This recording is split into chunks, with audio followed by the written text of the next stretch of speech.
It's the 21st century, and technology now plays a huge role in our lives than ever before. One form of technology that has become central in some people's lives is video games. Video games first came about in 1958 when Willie Higginbotham invented his game Tennis for Two. Shortly after, in 1972, Pong was released, where the aim of the game was to hit the ball back and forth without missing the paddle.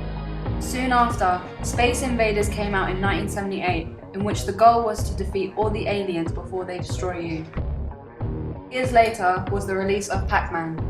Pac-Man, you're in a maze, and the Pac-Man, I think it's like a mouth or a head, and it has to go around a maze, collecting all the pack dots. In 1985, the first Super Mario Bros. Game was introduced. About two plumbers who are brothers, Luigi and Mario, from Italy, and they're trying to save Princess Peach. By 1992, game players were able to choose from various characters in Mortal Kombat.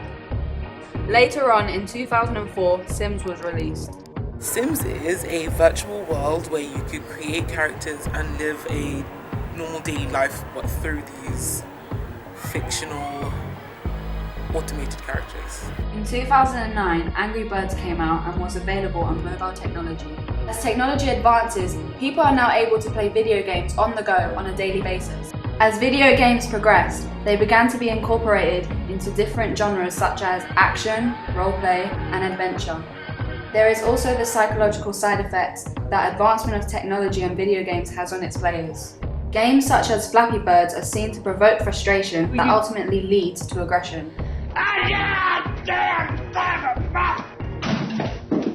I think Flappy Birds is such an interesting game because every time you die, you're like to yourself, no, I can do better than that, and you just have to play again. It's so addictive, but it's frustrating at the same time.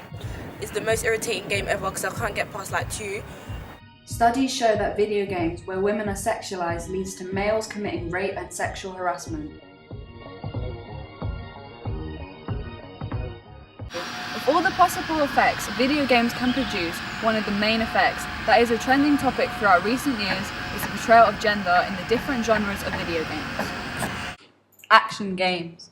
Action games such as Call of Duty allows males to have the more dominant role while women are absent. Why is this? I think it's because Call of Duty is special forces, and actually the first Call of Duty is World War II, and I don't think at that point there were many women at the front line. There were many at the back, but not at the front line, so maybe that's one of the reasons why they haven't shown many. Adventure games. These games do allow both genders to have a leading part. However, the majority of the time it's the female who is portrayed as in need of saving. The goal of adventure games is to save a female because it kind of gives a mission for the male, and it makes the woman's always less dominant and needs to be saved. So yeah, it kind of gives a mission for the male. Roleplay games. Portrayal of gender ranges in this genre, as games like Sleeping Dogs allows missions to consist of women with their bodies exposed, while other role-playing games such as Sims Freeplay give women more promising roles such as mothers. In this episode, we will be exploring gender representation within video games. By gender representation, we mean the ways in which males and females are portrayed throughout the media. For instance, in the Blurred Lines video, women are sexualized while men are given the lead role. Whereas, in the Diet Coke advert, it's the male who is sexualized as he is given a seductive role.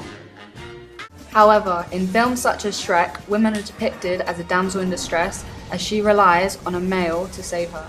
Over the years, the representation and role of women within video games has changed. It could be argued that it has gotten worse, whereas some people would argue that it's actually improved.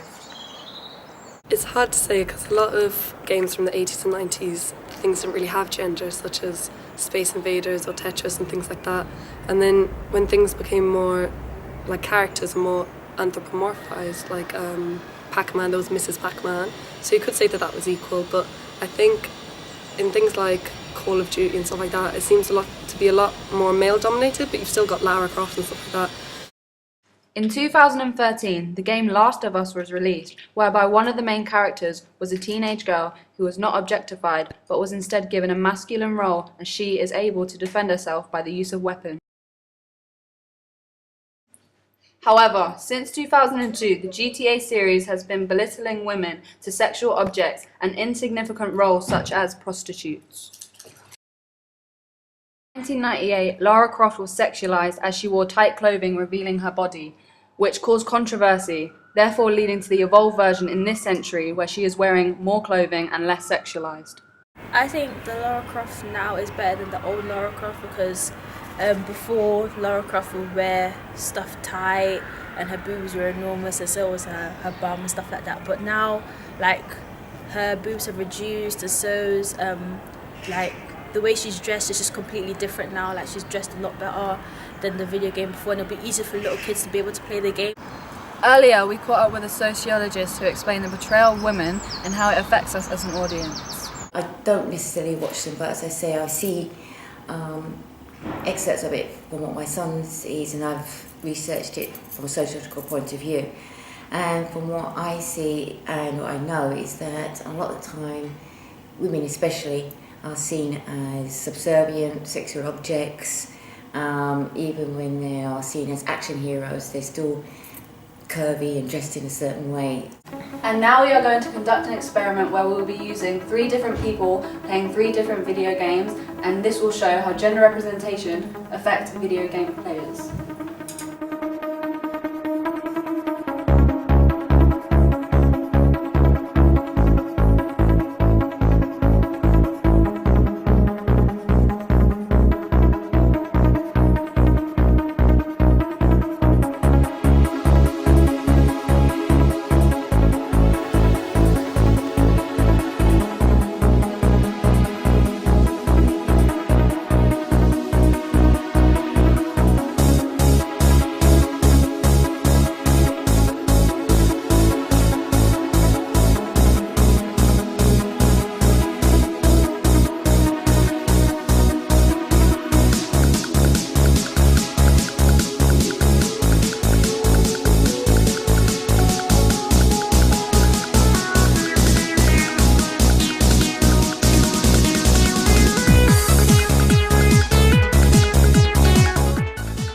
Well, the reason I chose a male character instead of a female character is because on previous Call of Duty games, or maybe even war games, there's always been a male character as the lead. A female character wouldn't really be included. Maybe, I don't know, for like the family or a family member or something like that, but it wouldn't really be the main topic of the game. In GTA 5, I think women are represented like negatively.